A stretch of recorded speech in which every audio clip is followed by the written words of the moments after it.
여러분, HR 하면 딱 뭐가 떠오르세요? 뭐 채용, 해고, 아니면 막 서류 작업 같은 거? 아마 대부분 비슷할 거예요. 근데요, 오늘 제가 얘기할 건 그게 다가 아니라는 겁니다.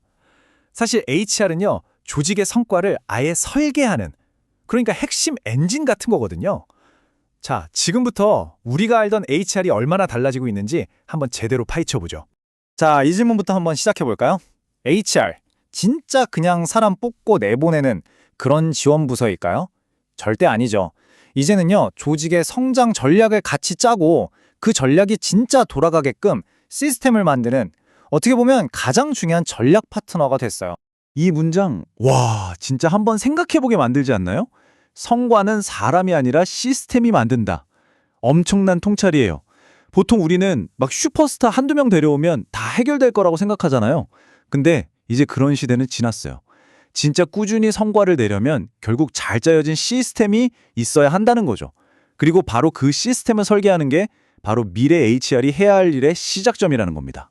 네, 그럼 시스템을 설계한다는 거, 이게 대체 무슨 뜻일까요? 첫 번째 파트에서 HR이 더 이상 그냥 사람 관리가 아니라는 거, 어떻게 새롭게 정의되고 있는지 그 진짜 모습을 한번 들여다보겠습니다.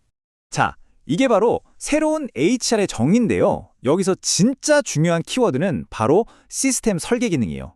이게 무슨 말이냐면 HR이 더 이상 문제 터지면 달려가는 소방수가 아니라는 거예요. 오히려 불이 아예 안 나게 설계하는 건축가에 가깝다는 거죠. 회사의 전략 목표라는 큰 그림, 그러니까 청사진을 딱 놓고 우리 직원들이라는 자원을 어떻게 해야 가장 효율적으로 배치하고 성장시킬 수 있을지 그 정교한 시스템을 짜는 역할인 거예요. 이건 정말 사람을 그냥 비용으로 보던 옛날 관점에서 성과를 만드는 가장 중요한 자원으로 보는 완전 근본적인 생각의 변화라고 할 수 있습니다. 좋아요. HR이 이제 시스템 설계자다. 이건 이제 알겠어요. 그러면 그 시스템이 대체 어떤 공식으로 성과를 만들어내는 걸까요? 그 핵심 원리를 한번 파고 들어가 보죠. 자, 이 공식 아마 많이들 보셨을 거예요. HR 교과서 딱 펴면 나오는 거잖아요. 성과는 능력 곱하기 동기 곱하기 기회다. 그쵸? 틀린 말은 아닌데 요즘처럼 복잡한 조직을 설명하기엔 뭔가 하나가 빠진 느낌? 안 드세요? 바로 그 빠진 마지막 퍼즐 조각이 바로 조직 정렬입니다. 조직 정렬이라니 이게 무슨 말이냐면요. 오케스트라를 한번 떠올려 보세요. 바이올린 천재, 첼로 천재 다 모아놔도 각자 다른 악보 보고 연주하면 그건 그냥 시끄러운 소음이잖아요. 그쵸? 지휘자가 나와서 이 모든 연주자들을 하나의 목표, 그러니까 완벽한 하모니를 향해서 쫙 정렬시킬 때 그때 비로소 엄청난 연주가 나오는 거거든요. 바로 그 지휘자 역할, 그게 바로 요즘 HR이 해야 할 가장 중요한 일이라는 겁니다. 와, 이걸 보면 차이가 확 느껴지시죠? 옛날 HR은 그냥 채용하고 교육하고 평가하고 딱딱 끊어지는 컨베이어 벨트 같았어요. 한번 지나가면 끝이었죠. 근데 지금은요, 전략에서 시작해서 나온 결과가 다시 전략에 영향을 주는, 계속해서 돌고 도는 살아있는 생물 같은 순환 시스템이 된 거예요. 그러니까 성과 데이터라는 게 그냥 쌓아두는 서류가 아니라 우리 조직을 계속해서 더 똑똑하게 만들어주는 기름, 연료가 되는 거죠. 자, 이론은 이쯤 하고요. 이제 이게 진짜 현실 세계에서는 어떻게 돌아가는지 한번 봐야겠죠. 우리가 흔히들 그러잖아요. 야, 우리도 넷플릭스처럼 해야 돼. 아니면 무조건 구글 방식이 최고야. 이런 말들. 근데 왜 이런 생각들이 진짜 위험한 건지 세계 최고 기업들의 사례를 보면서 제가 똑똑히 보여드릴게요. 보세요. 구글은 뭐 하는 회사죠? 전 세계 수십억 명이 쓰는 검색 엔진, 안드로이드 이런 거대 플랫폼을 운영하잖아요. 그러니까 안정성과 최적화가 거의 목숨처럼 중요한 거예요. 반면에 넷플릭스는 어때요? 지금 컨텐츠 전쟁의 한복판에 있잖아요. 여기서 속도랑 시장을 확 뒤집을 만한 선택과 집중 없으면 바로 망하는 거예요. 그러니까 여기서 핵심은 누가 더 좋냐가 아니에요.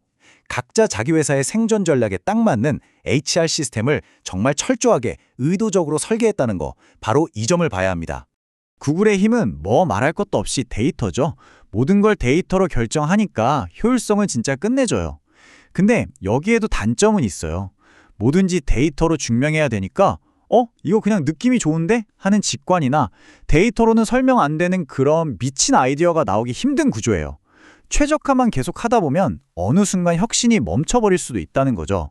넷플릭스는 정반대죠. 여기는 오로지 최고의 성과, 여기에 모든 걸 걸어요. 근데 그 대가가 정말 만만치가 않아요. 넷플릭스가 직접 말하잖아요. 우리는 가족이 아니라 프로 스포츠 팀이다. 최고의 선수만 남는 거고 성과가 조금이라도 떨어지면 바로 방출이에요. 이런 분위기니까 속도는 엄청나게 빠르겠죠. 하지만 직원들 입장에서는 정말 매일매일이 살얼음판을 걷는 기분일 거고 회사에 오랫동안 헌신하기는 정말 어렵겠죠. 아니, 그러면 정답이 대체 뭐예요? 구글도 넷플릭스도 완벽하진 않잖아요. 근데 많은 회사들이 그냥 이걸 따라하다가 오히려 더 엉망이 돼버려요. 도대체 왜 좋은 뜻으로 시작한 HR 혁신이 맨날 실패하는 걸까요? 바로 그 혁신의 덫에 대해서 한번 얘기해 볼게요. 무려 70%. 네, 이게 현실입니다. 정말 놀랍죠? 10개 회사가 우리도 한번 바꿔보자 하고 HR 혁신을 시작하면 그중에 7개는 그냥 흐지부지 되거나 실패로 끝난다는 거예요. 대체 뭐가 문제일까요? 진짜 원인이 뭔지 한번 보시죠. 자, 이 그래프가 다 말해주고 있어요. 보통 우리는 혁신이 실패하면 시스템이 구려서 그래, 아니면 기술이 부족했어, 이렇게 생각하잖아요. 근데 보세요. 진짜 범인은 기술이 아니었어요. 실패 원인의 절반, 50%가 바로 우리 회사 문화랑 안 맞아서예요. 그쵸? 아무리 최신 자동차 엔진이 좋아도 그걸 자전거에 달 순 없잖아요. 똑같은 거예요. 바로 이게 핵심입니다. HR 혁신이라는 건요, 그냥 비싼 프로그램 사서 설치하는 기술 문제가 아니에요.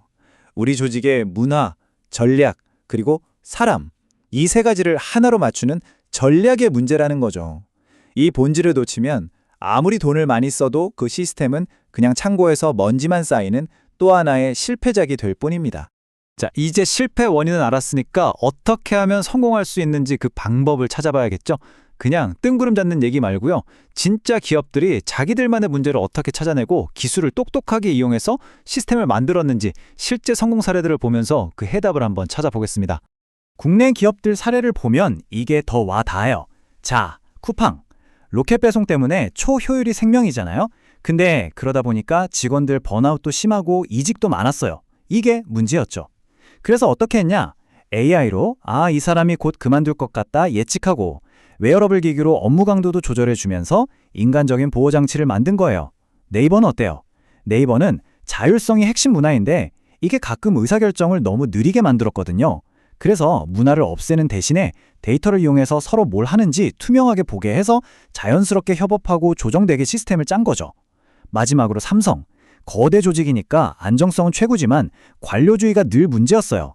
그래서 AI로 특정 프로젝트에 딱 맞는 사람들을 바로바로 뽑아서 애자일 팀을 만들어준 거예요. 큰 회사 안에 작고 빠른 스타트업을 여러 개 심은 셈이죠. 자, 그럼 오늘 얘기를 정리해볼까요? 성공을 위한 청사진은 사실 아주 명확합니다. 첫째, 무조건 우리 회사의 진짜 문제가 뭘까? 여기서부터 시작해야 돼요. 둘째, 남들 따라 하지 마세요. 구글, 넷플릭스가 정답이 아니에요. 셋째, 기술에 목매지 마세요. 기술은 그냥 도구일 뿐입니다. 그리고 가장 중요한 마지막, 이 모든 것의 최종 목표는 딱 하나예요. 우리 회사의 전략과 문화, 그리고 시스템, 이 세 가지가 완벽하게 한 방향을 보게 만드는 것, 바로 정렬입니다. 마지막으로 이 질문을 한번 던져보고 싶습니다. 여러분 회사의 HR 시스템은 어제의 성공을 그저 반복하기 위해 만들어졌나요? 아니면 다가올 내일의 도전을 이겨내기 위해 새롭게 설계되었나요? 아마 그 답에 여러분 조직의 미래가 달려 있을 겁니다.